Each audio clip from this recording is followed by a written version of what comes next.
लोगों से कहना चाहता हूं, कम मेक इन इंडिया।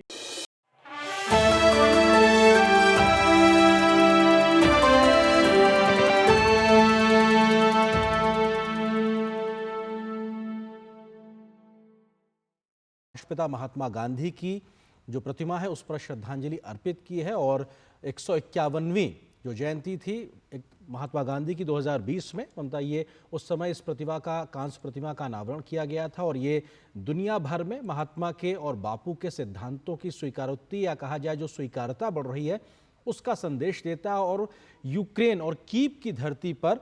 शांति के इतने बड़े दूत के प्रति श्रद्धांजलि देना, इसके भी बहुत अपने आप में संदेश है। ममता, बिल्कुल, गांधी जी जो हमेशा से ही सत्य, अहिंसा, शांति के मार्ग को आगे बढ़ाते रहे हैं, इन्हीं मूल्यों पर गांधीवाद दर्शन स्थापित है। ऐसे में यूक्रेन पहुंचकर गांधी जी की प्रतिमा पर पुष्प अर्पण करना, गांधी जी की प्रतिमा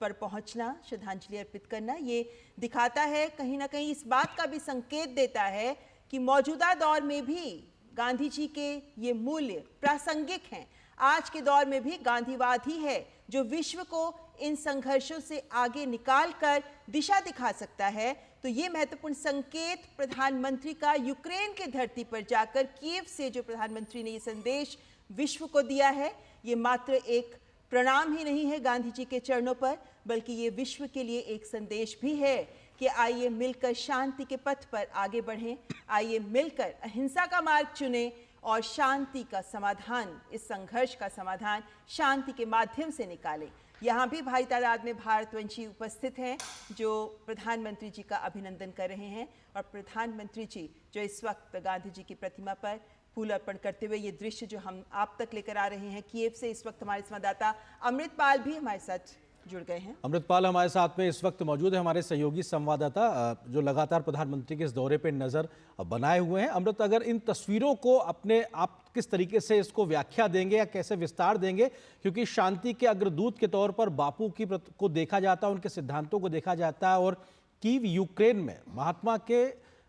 संदेश को एक तरीके से आगे बढ़ाने का काम है ये श्रद्धांजलि देना, कैसे इस बात को आप विस्तार देंगे? अमृत, देखिए, दो एस्पेक्ट्स हैं इसके। जब भारत के प्रधानमंत्री किसी भी मुल्क में जाते हैं और महात्मा गांधी का अगर वहाँ एक स्टैचू है तो वो एक फ्लोरल ट्रिब्यूट्स देते हैं भारतीय समुदाय से मिले वहाँ जो गांधी जी के स्टैचू से, क्योंकि गांधी जी एक भारत की जो वैल्यूज हैं, जिस तरह की बात भारत एक लास्टिंग पीस की करता है, तो उसके एक सिंबल थे। दूसरी बात, आज के वक्त में महात्मा गांधी के मैसेज की जो रेलेवेंस है वो ये एक सिंबॉलिक संकेत है कि महात्मा गांधी जब अपनी एंटी कॉलोनियल स्ट्रगल के दौरान कहते थे कि आप इन समस्याओं का हल हिंसा से नहीं ढूंढ सकते, तो प्रधानमंत्री भारत का ये जो लॉन्ग स्टेटेड स्टैंड है कि आप इसको, ये जो कॉन्फ्लिक्ट चल रहा है या युद्ध चल रहा है, इसका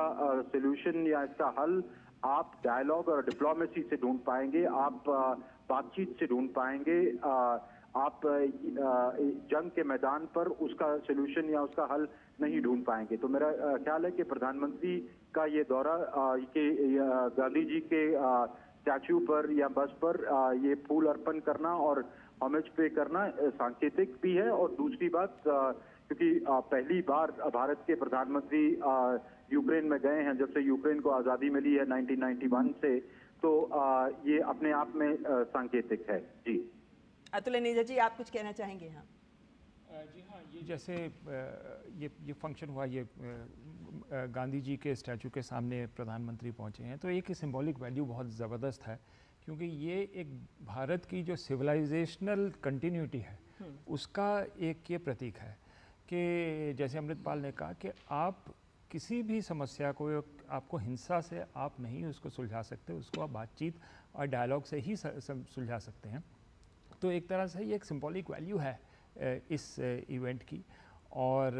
बाकी जो जैसे मैंने कहा कि ये कंटिन्यूटी है भारत की डिप्लोमेसी की, हम कहते हैं वसुधैव कुटुंबकम, उसका एक बिल्कुल एक तरह से ज़मीन पे उसको डॉक्ट्रिन को उतारा जा रहा है अब कि आप जो है वर्ल्ड इज़ वन फैमिली, तो आप सबको मिलके ही जो पोस्ट कोविड सिचुएशन आई है, जिस तरह की विश्व की स्थिति है, इसको पीस और हारमनी और कोऑपरेशन से ही आप आगे ले जा सकते हैं। लेकिन इसमें जो सिग्निफिकेंट बात है कि ये नए डॉक्ट्रिन के लिए भारत ने पहल की है, भारत ने इनिशिएटिव लिया और प्रधानमंत्री ने खुद इसका इनिशिएटिव लिया। बिल्कुल, और ये बेहद महत्वपूर्ण तस्वीरें और प्रधानमंत्री का कीव में महात्मा के स्टैचू पे पुष्पांजलि अर्पित करना ये दिखाता है कि शांति के अग्रदूत के तौर पर उनके सिद्धांतों पे आज भी भारत लगातार आगे बढ़ रहा है। हमारे सहयोगी अमृतपाल सिंह लगातार हमारे साथ बने हुए। अमृत, किस तरीके से आप इस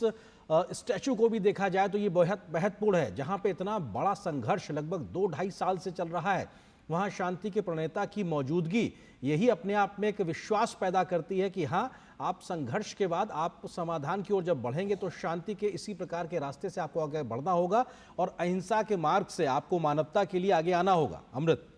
बिल्कुल, गांधी जी का संदेश एसेंशियली यही था कि आप फोर्स, यूज ऑफ फोर्स से टेरिटोरियल इंटीग्रिटी, सॉवरेनिटी, किसी लोगों की जो आइडिया ऑफ सॉवरेनिटी है उस पर आप अटैक नहीं कर सकते हैं और उसके आप हल नहीं पा सकते हैं। याद करें कि जब ये एंटी कॉलोनियल स्ट्रगल चल रही थी तो गांधी जैसे लोगों का वही जो कॉलोनियल पावर्स थी वो मजाक उड़ाती थी कि ये हाफ क्लैड नेकेड फकीर क्या कर लेगा। आज यूरोपियन कैपिटल्स में गांधी की प्रतिमा गांधी जी की प्रतिमा हर जगह लगी हुई है और वहां पर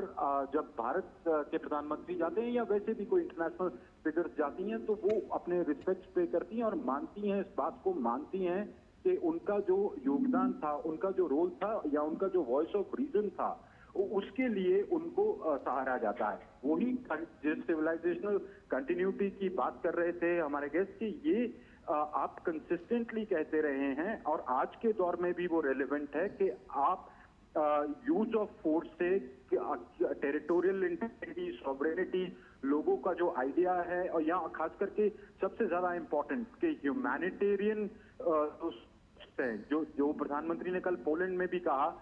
डोनाल्ड टस्क को मिलने के बाद कि इस पूरे कॉन्फ्लिक्ट की, इस पूरे युद्ध की सबसे ज्यादा डीपली कंसर्निंग बात ये है कि उसकी जो ह्यूमैनिटेरियन कॉस्ट दुनिया भुगत रहा है, जो loss of innocent civilian life दोनों साइड्स पर, सिर्फ यूक्रेन में नहीं उधर भी रूस में